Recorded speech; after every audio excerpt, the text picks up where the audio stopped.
Selamat datang di channel Simar Imam. Sembari mendengarkan tinggalkan like dan komentarnya bosku. Jangan lupa pasang headset kalian. Siapkan kopi dan camilan. Lupakan pahitnya kehidupan. Mari kita dengarkan sambil rebahan. Bab 536. Jangan khawatirkan aku, lari saja. Jinguji Yongye tiba-tiba meraung, wajahnya sedikit berubah. Dia selalu pendiam dan tenang, tetapi pada saat ini, emosinya begitu hancur hingga dia terlihat tidak pantas. Hati Buddha yang dipupuk setelah melayani Buddha selama ribuan hari begitu rentan di hadapan Gong Yu Qianlei. Dia takut. Aku hanya takut kehilangan Gong Yu Qianlei selamanya. Diam. Edibar yang marah melambaikan tangannya lagi. 3 jarum besi terbang masing-masing dari lengan kanan dan kaki kiri Jinguji Yongye. Ujung setiap jarum besi memiliki sentuhan warna merah yang berkumpul menjadi bentuk lonjong. Di atas kaki kiri, 2 batang kayu beterbangan. Salah satunya dekat dengan lutut Jinguji Yongye. Saat dia terbang, kaki kirinya jelas tertekuk. Saya hampir berlutut di tanah. Namun pada akhirnya, dia tetap menahan diri dan berdiri tegak. Cukup lumayan, tapi biar ku beritahu, ada juga jarum besi di dadamu. Selama aku mengendalikannya untuk menembus jantungmu, para dewa tidak akan bisa menyelamatkanmu. Pilihan terakhir. Peringatan. Edibar mengancam lagi, tapi apa yang dikatakannya benar. Begitu dia mengambil tindakan, Jinguji Yongye pasti akan mati. Aduh! Angin sepoi-sepoi bertiup perlahan, dan aroma khas Gong Yu Qianlei memenuhi seluruh lembah bunga. Pakaian neon merahnya bergoyang seperti lukisan indah, membeku di platform tinggi. Cantik. Keindahannya menakjubkan. Yongye, apa niat awalmu datang ke lembah Dewa Bunga? Dia menanyakan pertanyaan ini ketika dia berpura-pura menjadi Osawa Yuka, tapi dia menanyakannya lagi sekarang. Jinguji Yongye menjawab tanpa ragu-ragu, selamatkan kamu. Apa yang terjadi setelah kamu menyelamatkanku? Gong Yu Qianlei bertanya lagi. Kali ini, Jinguji Yongye ragu-ragu sejenak, dan kemudian berkata setelah beberapa saat, kembalilah ke kuil Qingquan dan layani Sang Buddha.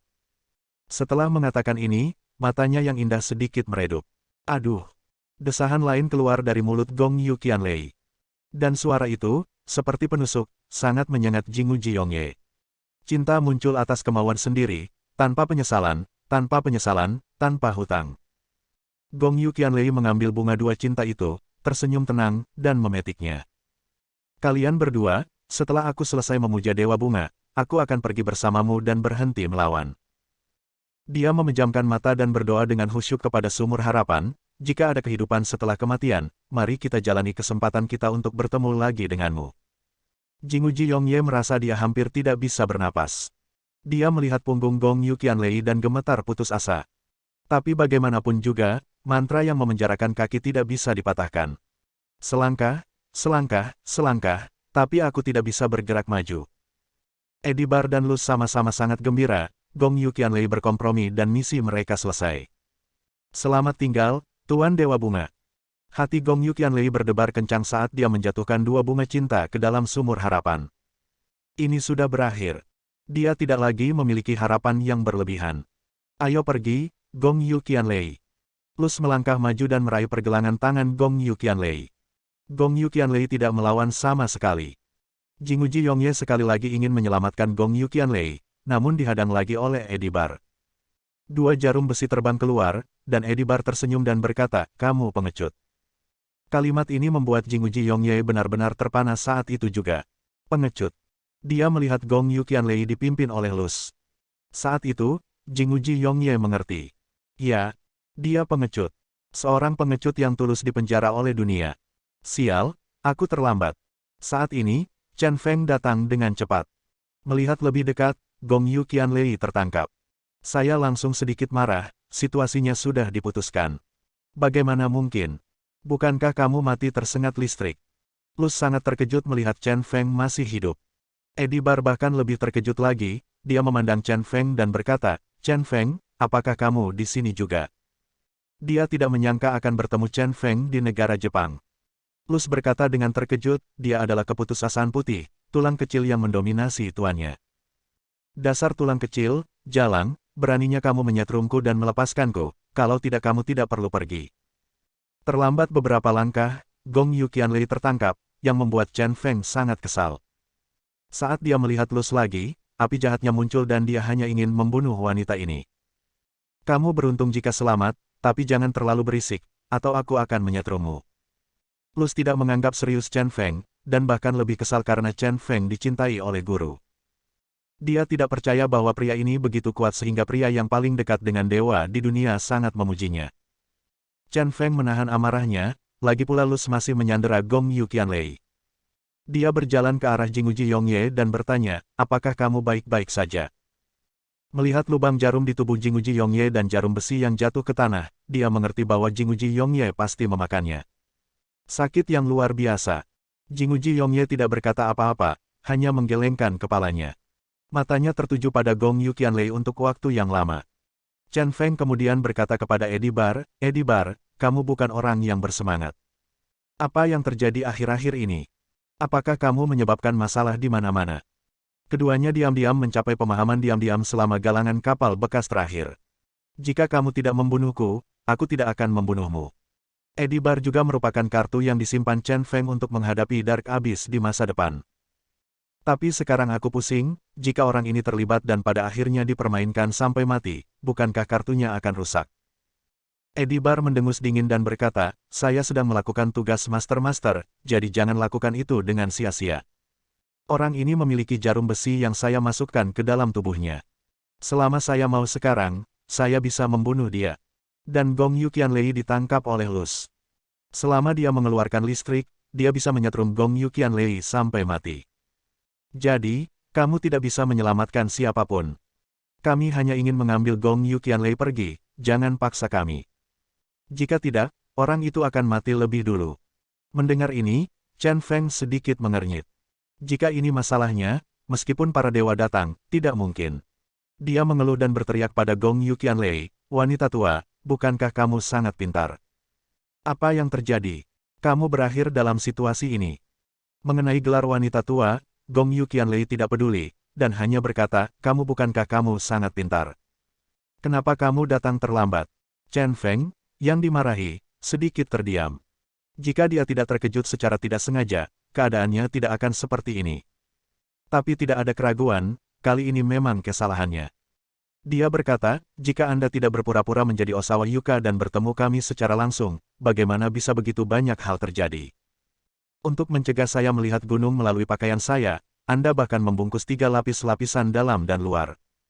Di sekitar dadamu, dan silikon berubah bentuk, bisakah kamu menyembunyikannya dariku? Aku bisa mengetahui usiamu yang tersembunyi saat itu, tapi aku masih bisa mengenalinya hari ini bahkan jika itu berubah menjadi abu. Faktanya, dia mengenali Gong Yu Qianlei pada pandangan pertama, tetapi dia tidak memahami usia orang lain.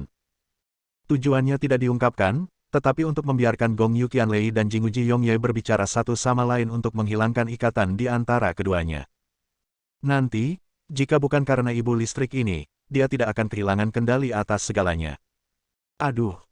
Gong Yu Qianlei menghela nafas lagi, lalu bergumam, apa yang kamu inginkan, apa yang aku inginkan, dan apa yang diinginkan Yongye sebenarnya sama.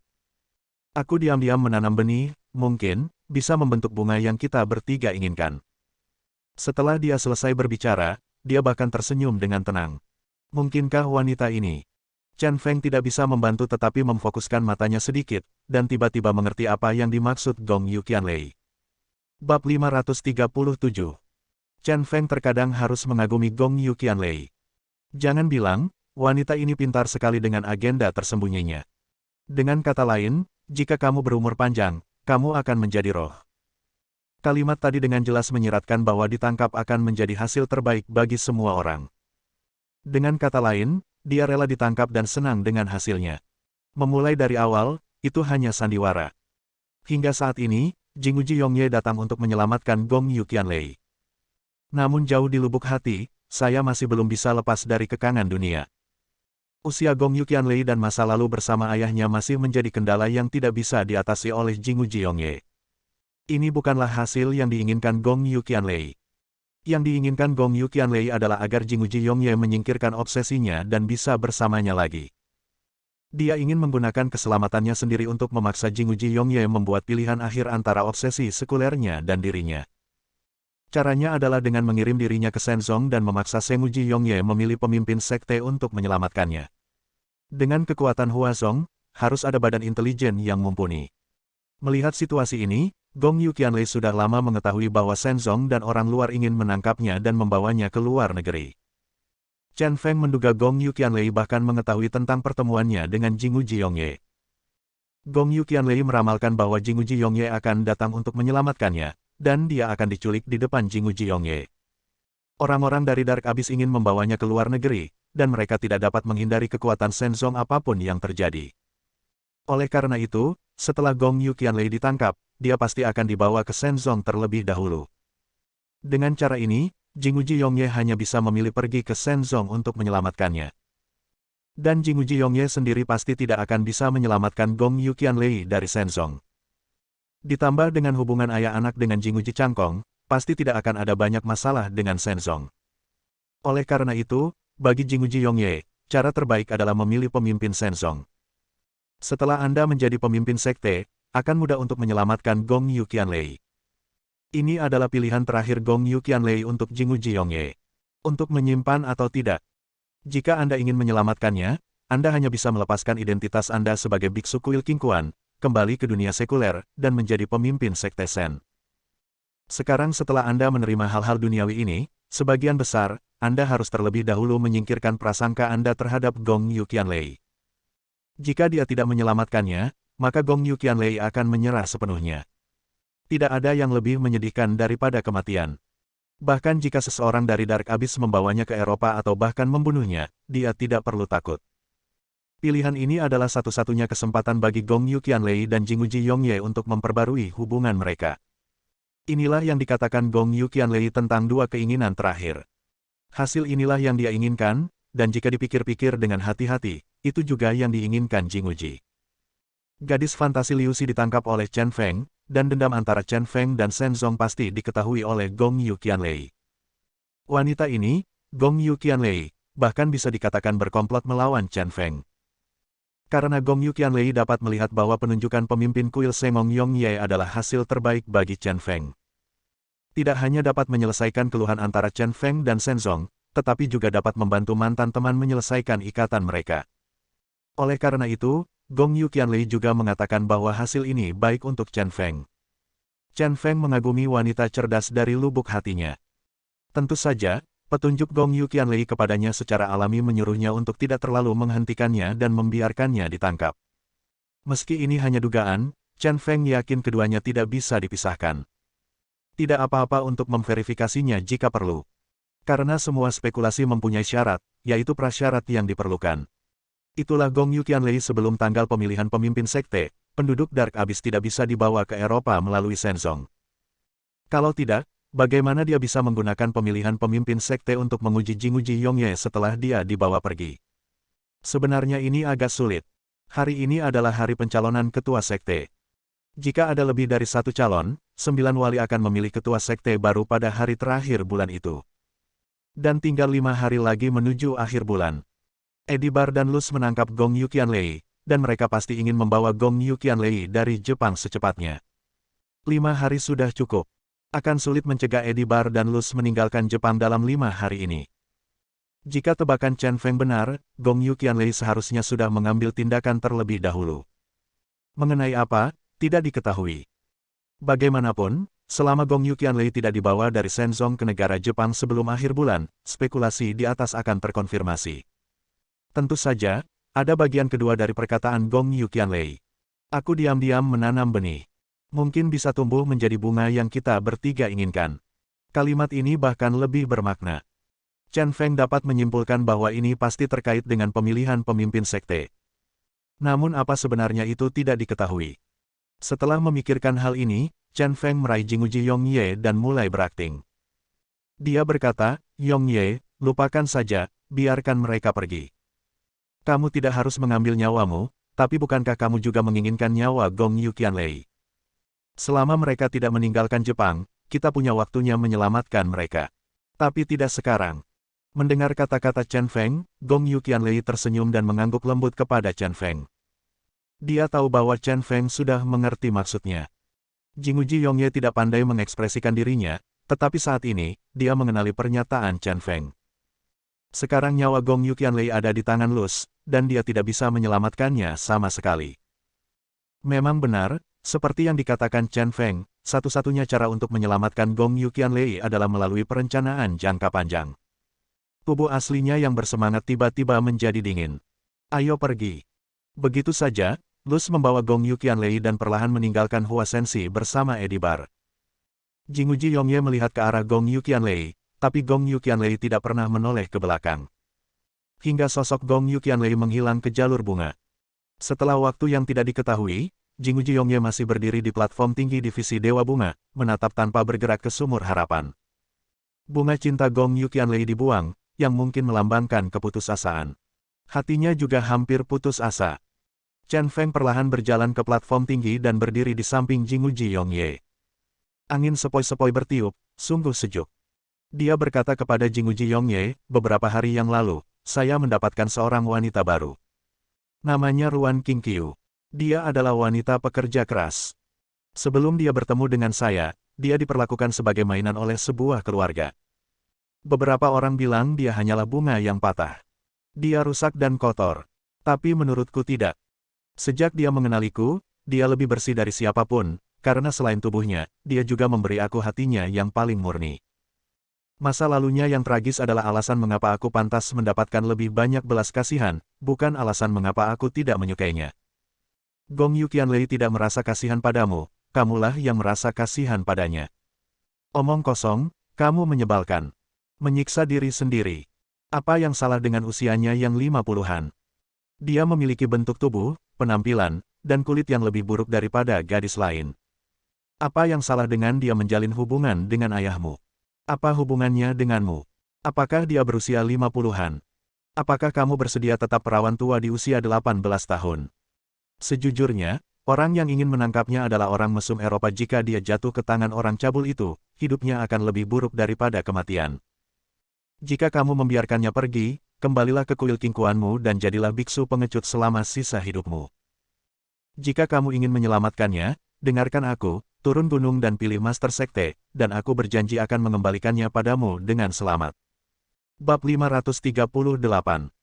Setelah Chen Feng mengucapkan kata-kata itu, dia pergi sendirian. Dia tidak bermaksud pergi bersama Jinguji Yongye karena dia ingin memberi orang ini waktu untuk menahan emosinya. Saat ini, dia tidak bisa memaksakan diri, dia yakin orang ini pasti akan membuat pilihan yang tepat dan kembali ke Shenzong. Saat turun gunung, Yoshizawa Huu dan Osawa Yuka muncul entah dari mana untuk membereskan kekacauan bersama. Yuka Osawa secara alami adalah Yuka Osawa yang asli. Setelah pertempuran, lembah Huasen tidak berada dalam kekacauan, melainkan teratur. Mulai saat ini, Chen Feng sekali lagi mengkonfirmasi tebakannya. Semua ini sesuai harapan wanita itu, Gong Yuqianlei. Meski masih banyak waktu, Chen Feng tidak punya rencana untuk buru-buru kembali ke Kyoto. Rapat pencalonan Shenzong hari ini harusnya disepakati dengan baik, dan pasti akan ada 3 nominasi. Dia masuk ke mobil yang dia curi tadi malam, melipat kursinya, dan tertidur. Baru pada pukul 4 atau 5 sore saya bangun dan berkendara kembali ke Kyoto. Dia pertama-tama pergi ke B dan B tempat tinggal Liu Jingbai dan Kirigaku Zaizu, dan menyuruh Kirigaku Zaizu untuk mengembalikan anak-anak yang diculik secara utuh. Kemudian dia makan camilan tengah malam bersama Liu Jingbai, lalu memanfaatkan kegelapan di tengah malam untuk mengenakan masker kulit manusia Bailong dan penerjemah simbolis dan kembali ke Hotel Cuilan. Masih di ruangan yang sama, masih di jendela yang sama, Chen Feng langsung masuk ke rumah Jinguji Jirai. Di dalam kamar, selain Jinguji Jakurai, Morita Okora dan Yamamoto Yoshimitsu juga ada. Mereka sepertinya menunggu Chen Feng, semuanya memakai penerjemah dan merokok bersama. Tuan Bisu sudah kembali. Jinguji Jirai sangat senang melihat Chen Feng dan segera berdiri. Dia memiliki cerutu di mulutnya dan senyuman di wajahnya. Tampaknya urusan pencalonan hari ini berjalan sangat lancar. Morita Okora mengacungkan jempol kepada Chen Feng dan memuji, ide brilian Tuan Bisu. Setelah kami menominasikan Tuan Muda ketiga hari ini, kelompok Tuan Muda kedua langsung tercengang. Ketika dia akhirnya pergi, wajah Tuan Muda kedua menjadi hitam. Yamamoto Yaoguang menambahkan, alasan utamanya adalah pagi ini berita tentang penyerangan Huazong dan penangkapan Gong Yuqianlei dilaporkan kembali ke Shenzong. Sekarang semua orang tahu bahwa Tuan Muda ketiga pergi ke lembah Huasen untuk menyelamatkan Gong Yuqianlei. Lalu akankah dia bersaing memperebutkan posisi pemimpin sekte untuk Gong Yu Qianlei selanjutnya? Keraguan inilah yang membuat Tuan Muda kedua panik. Hanya saja ada beberapa hal yang aneh. Tuan Bisu, Anda harus mengantarkannya surat hari ini, kan? Mengapa Tuan Muda bergegas ke lembah Dewa Bunga pagi ini? Dan orang Cina, keputusasaan putih Chen Feng, bagaimana dia bisa bersama Tuan Muda ketiga? Chen Feng diam-diam bertanya-tanya. Yamamoto Yaoguang ini masih lebih curiga dan mempertimbangkan segala sesuatunya secara lebih komprehensif. Berbeda dengan Jinguji Jirai dan Morita Okora, mereka konyol dan bahagia. Dia berpura-pura tidak tahu dan menggelengkan kepalanya dan berkata, saya juga tidak tahu. Saya naik gunung hari ini dan mengirimkan surat itu. Seorang biksu memberitahu saya bahwa Tuan Muda ketiga turun gunung. Pilihan selain menunggu sampai malam. Saya bahkan tidak menunggu Tuan Muda ketiga. Pada akhirnya, saya harus kembali sendirian. Editor, sekarang saya hanya bisa mengarang omong kosong. Setelah mendengarkan perkataan Chen Feng, Yamamoto Yaoguang tampak bingung. Bagaimana Tuan Muda ketiga tahu bahwa Gong Yu Qianlei sedang dalam masalah? Dia merasa ada yang aneh dengan masalah ini. Baiklah, untuk saat ini jangan bertanya-tanya. Duduklah terlebih dahulu. Tuan Bisu mengalami perjalanan yang sulit. Jinguji Jirai menyela Yamamoto Yoshimitsu yang sedang berpikir. Setelah beberapa orang duduk, Misora Hibari memegang piring itu. Di sana ada cangkir teh di atasnya dan mereka dibawa masuk. Saat dia melihat Crazy Chen, Hibari Misora menunjukkan senyuman bahagia. Yamamoto Yaoguang melanjutkan, saya mendengar dari Yamamoto Kazuki bahwa Gong Yu Qianlei saat ini ditahan di Shenzongyuan. Hari ini, kedua orang asing tersebut mencoba mengirim Gong Yu Qianlei ke luar negeri dalam semalam, tetapi mereka gagal. Sebelumnya, dan kami hampir melewatkan acara penting. Jika Gong Yu Qianlei dibawa pergi dari negara Jepang, putra ketiga tidak akan mencalonkan diri sebagai pemimpin sekte. Kami tidak memperhatikan waktu. Ada masih 5 hari sebelum pemilihan resmi. Untungnya, situasinya tidak buruk sekarang. Saya mendengar bahwa Nenek Huazong lah yang secara pribadi mengambil tindakan dan menggunakan koneksinya. Sekarang semua saluran keluar penting negara Jepang berada di bawah pengawasan ketat penyelidikan. Dan Nenek Hua bahkan melaporkan mengenai kasus penghilangan. Gong Yu Qianlei sekarang diperlakukan sebagai orang hilang, dan tidak ada cara untuk melalui jalur normal. Tuan Muda tertua, saya sarankan Anda juga membuat beberapa koneksi dan temukan cara untuk menahan orang asing itu dan tidak membiarkan mereka pergi dalam waktu singkat. Bawa pergi Gong Yu Qianlei. Setidaknya kamu tidak bisa membawanya pergi sebelum pemimpin sekte terpilih. Begitu status putra tertua karena pemimpin sekte dikonfirmasi pada hari pemilihan, itu tidak masalah. Chen Feng sangat gembira, Yamamoto Yaoguang dia ini memang orang yang cerdas dan berpikir dengan sangat hati-hati. Terlebih lagi, dia mengatakan semua yang ingin dia katakan. Bagus sekarang, dia bisa menjadi bisu dengan tenang. Jinguji Jirai mengangguk dan berkata, saya mengerti. Tidak peduli apa, saya tidak akan pernah membiarkan mereka meninggalkan negara Jepang sebelum memilih pemimpin sekte. Morita Okora tiba-tiba menatap Chen Feng dan berkata, kalau begitu hari-hari ini, kita harus tetap membiarkan Tuan Bisu bersembunyi, dan ketika tiba waktunya untuk memilih ketua sekte, dia akan memberikan pukulan fatal kepada Tuan Muda kedua. Tetapi akhir-akhir ini, di mana Tuan Bisu harus tinggal dengan aman? Yamamoto Yaoguang tersenyum dan berkata, ini sederhana. Ada pepatah di Tiongkok bahwa tempat paling berbahaya seringkali adalah tempat paling aman. Tuan Mute, Anda harus menginap di Hotel Cuilan. Ayo pilih kamar terpencil. Kedua Tuan Muda, berpikir Anda sudah mati sekarang, dan pendeta air juga sudah mati. Selama Anda tidak bergerak, tidak ada yang akan menemukan Anda. Ngomong-ngomong, Anda boleh membiarkan Misora Hibari melayani 6 bisu 24 jam sehari. Tuan Bisu, saya jamin tidak akan kesepian. Hibari Misora, yang berlutut di kejauhan, sangat senang saat mendengar kata-kata ini. Melayani Chen Feng membuatnya merasa dihormati. Itu adalah tempat kebebasan. Jinguji Jirai menepuk bahu Chen Feng dan berkata, Tuan Bisu, saya hanya bisa menyembunyikan Anda untuk sementara. Jangan khawatir, jika Anda bertahan 5 hari ini, Anda akan mendapatkan apapun yang Anda inginkan dari saya. Kalau begitu terima kasih sebelumnya. Tuan Muda, jawab Chen Feng sopan. Mereka mengobrol lagi, dan baru pada pukul 12:30 mereka bubar. Kali ini, Chen Feng mengubah tempat tinggalnya menjadi sebuah kamar di bagian terdalam hotel. Tata letak kamarnya sama, tapi yang ini terlihat lebih elegan. Misora Hibari mengikuti Chen Feng ke kamar, membantu Chen Feng menanggalkan pakaian dan mengambil sandal, dan layanannya sangat perhatian. Tuan, apakah Anda ingin mandi dulu? Tidak, saya sedikit lelah hari ini dan ingin tidur lebih awal. Baiklah, apakah Anda memerlukan pijatan di bahu Anda? Besok. Chen Feng menolak, meninggalkan Misora Hibari dengan rasa kecewa yang tak bisa dijelaskan.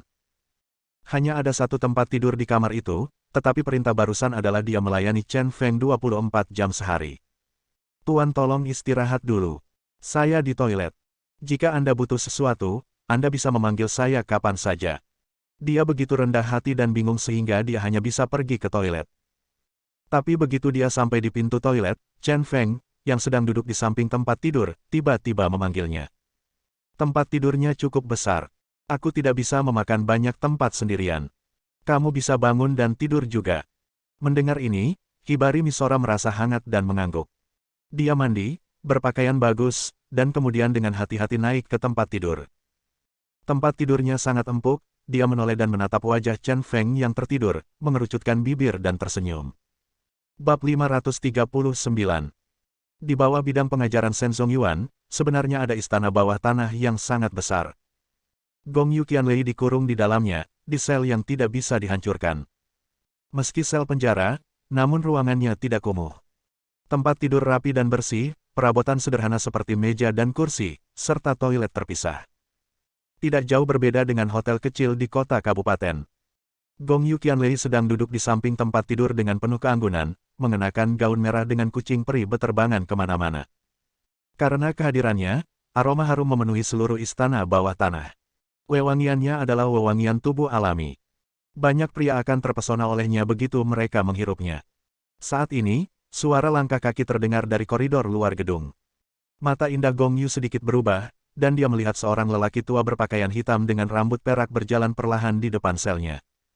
Dia pernah sangat akrab dengan orang itu tidak lain adalah pemimpin Shenzong, Jinguji Changkong. Dua orang membawa kursi kayu cendana yang berat dan meletakkannya di depan pintu sel pagar baja. Jinguji duduk dengan susah payah, lalu menutup mulutnya dengan tangan kanannya dan terbatuk beberapa kali. Kemudian dia menopang kepalanya dengan tangan kanannya yang lemah dan bersandar lemah di kursi. Sudah lebih dari 30 tahun, dan saya telah bertambah tua, tetapi Anda masih sangat muda dan cantik. Meskipun Anda tidak muncul untuk tugas yang diberikan, saya tetap ingin berterima kasih, Huazong, karena telah banyak membantu saya. Jinguji Changkong berbicara, suaranya rendah.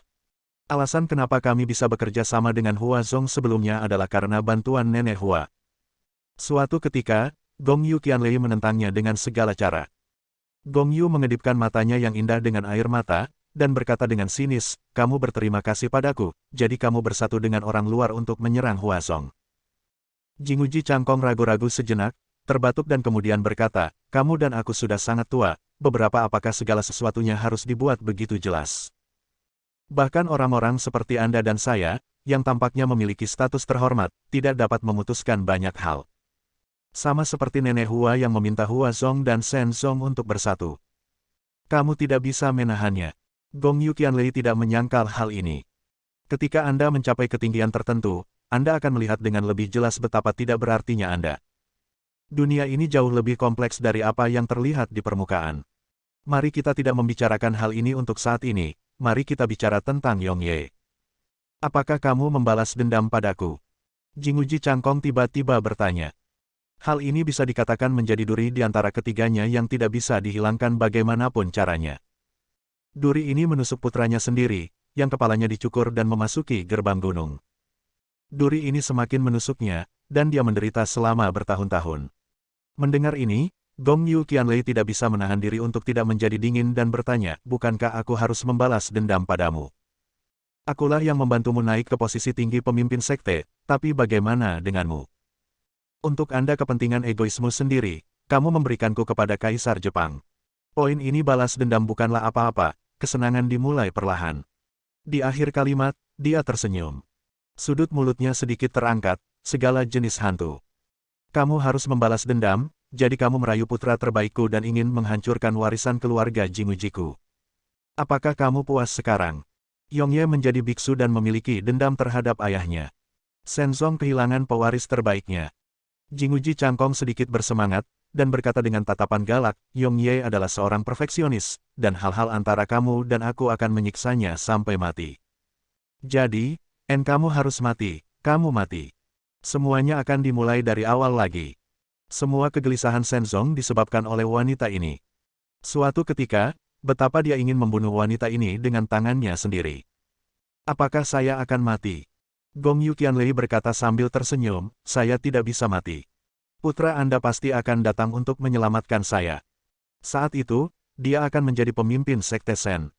Dia memiliki keputusan akhir tentang apa yang akan terjadi pada Sekte Shen di masa depan. Kamu, orang tua yang sekarat harus memasuki peti mati dengan penyesalan.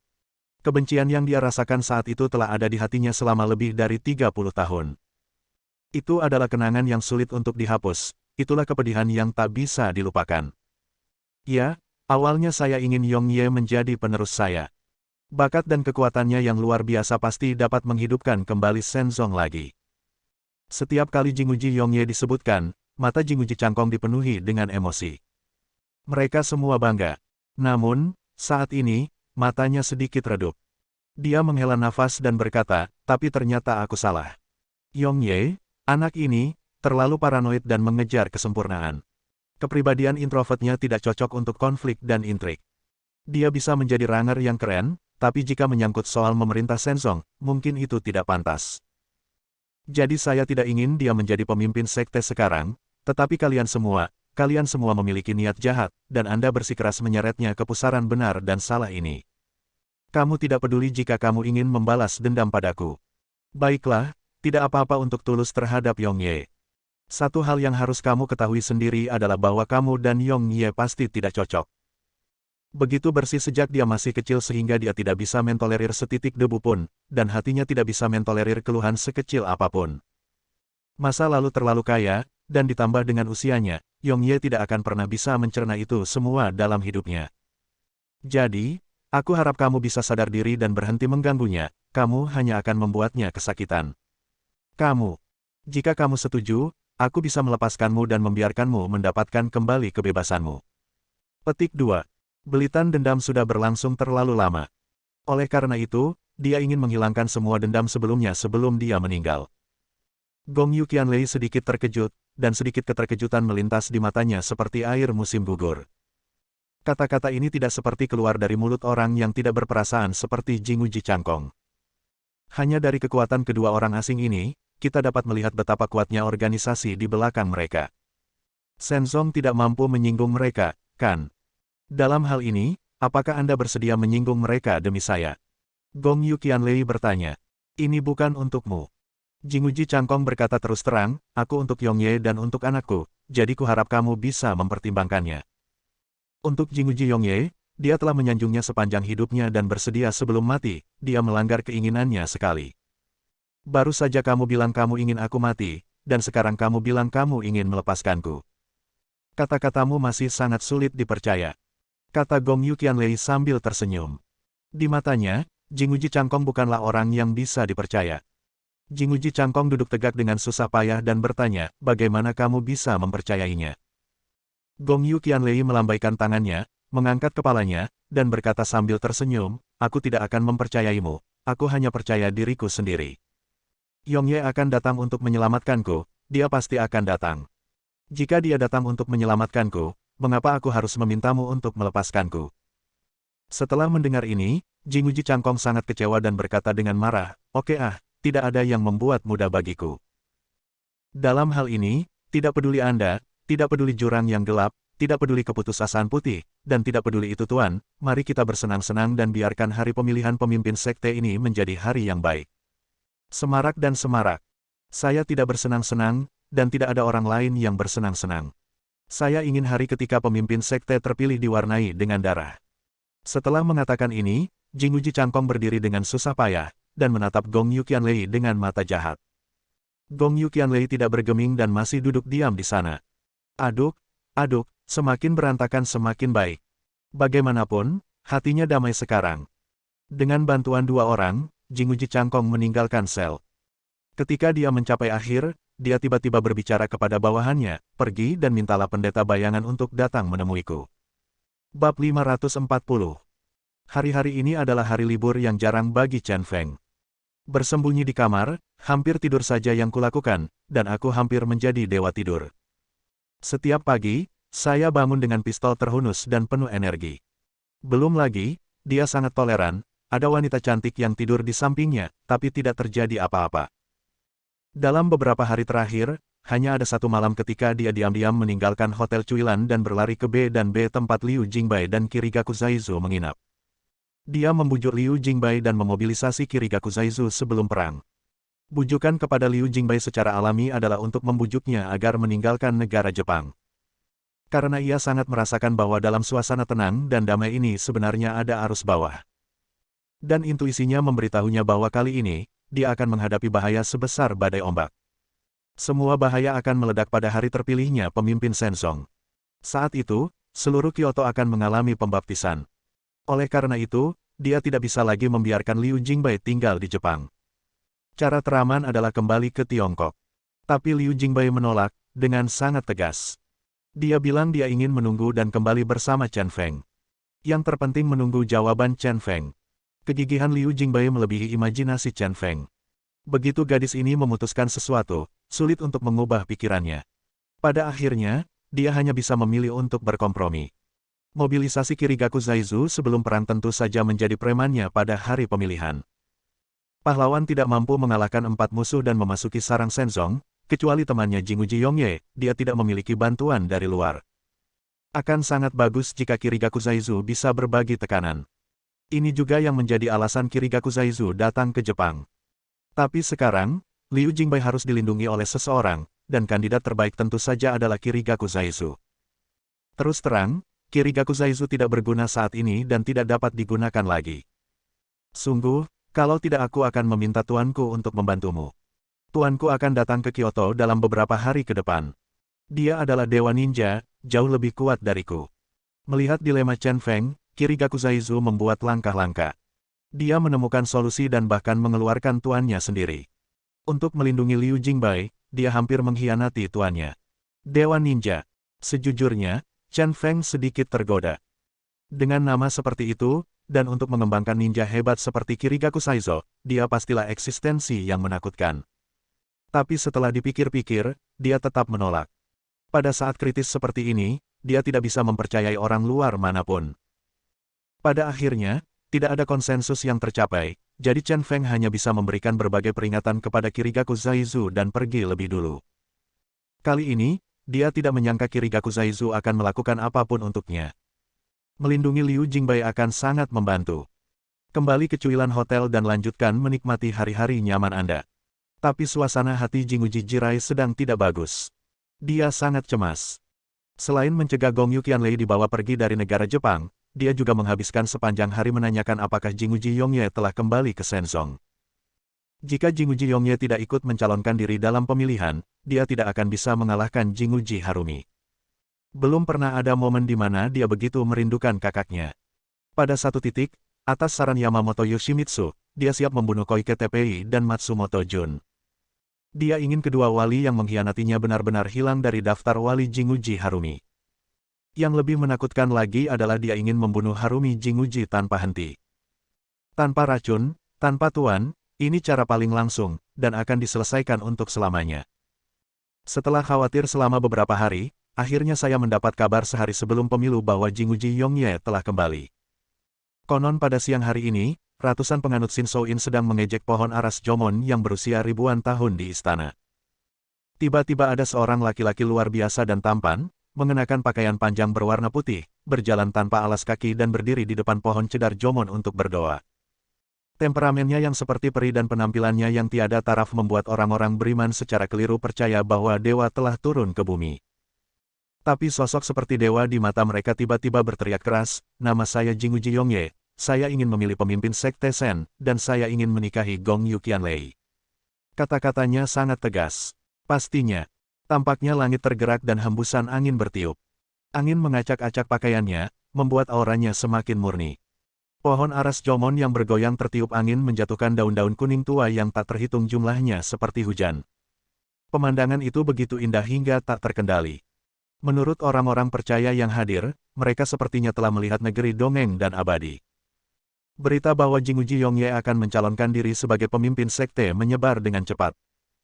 Kata-kata pengakuan dosa menyebar ke ribuan telinga dan menjadi sebuah kisah cinta. Jinguji Jirai sangat gembira, dia mendengar bahwa sore itu, dua penjaga yang mengikuti Jinguji Nagaya, Matsumoto Jun dan Akitsu Shinji, pergi mencari tuan lama mereka dan mengkhianati Jinguji Harumi. Perkembangan segala sesuatunya berkembang sesuai ekspektasi sebelumnya. Jinguji Jirai yang gembira merasa bahwa posisi pemimpin sekte sudah pasti. Cuacanya juga sangat bagus untuk ikut bersenang-senang, tidak hujan deras. Tik tik tik.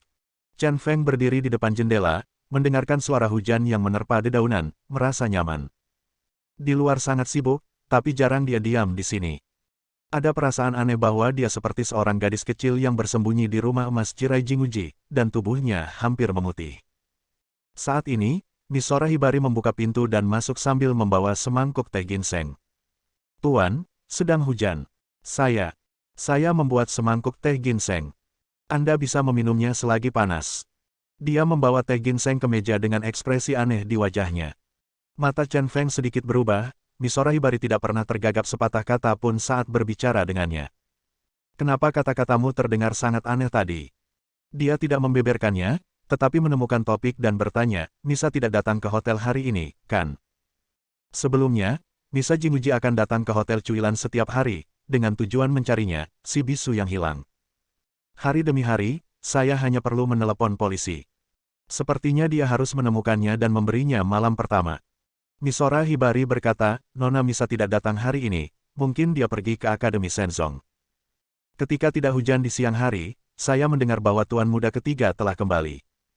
Dulu, Nona Misa dan Tuan Muda Ketiga adalah yang terbaik, jadi dia pasti pergi menemui Tuan Muda Ketiga.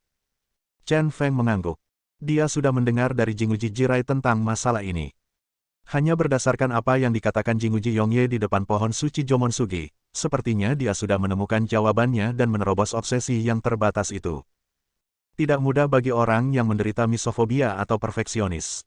Mengakui perasaan Anda di depan umum sudah cukup radikal. Dalam pertunjukan Senzong yang bagus ini, semua protagonis akhirnya ada di sini. Saya tidak tahu bagaimana adegan ini akan terjadi besok. Misora Hibari ragu-ragu sejenak, melihat teh ginseng yang mengepul, dan mengingatkan Chen Feng lagi, Tuan, minumlah teh ginseng selagi panas. Rasanya tidak enak jika dingin. Chen Feng berbalik dan melihat Misora Hibari terus menggosok jari-jarinya dengan tangannya. Mata indah itu tidak berani menatapnya. Menarik. Terima kasih, kata Chen Feng sambil berjalan lurus ke depan dan mengambil teh ginseng. Saat itu, ekspresi Misora Hibari menjadi semakin aneh. Ada 4 kata tertulis di wajahnya, meronta dan terjerat. Chen Feng perlahan membawa mangkuk teh ke mulutnya, tapi menatap Misora Hibari. Saat mulutnya menyentuh mangkuk teh, Misora Hibari tiba-tiba berteriak, jangan minum. Dia bahkan mengulurkan tangannya dan menjatuhkan mangkuk teh itu ke tanah. Beracun, bagian dalamnya beracun, maafkan aku. Misora Hibari berjongkok di tanah kesakitan dan menangis keras, mereka mengancamku dengan saudara laki-lakiku dan bersikeras membiarkanku melakukan ini. Jika aku tidak melakukan ini, mereka akan membunuh saudaraku. Tapi, kamu orang baik, aku benar-benar tidak bisa melakukannya. Dia mengangkat kepalanya dan menatap Chen Feng dengan mata berkaca-kaca. Bersambung. Nantikan bab selanjutnya bosku.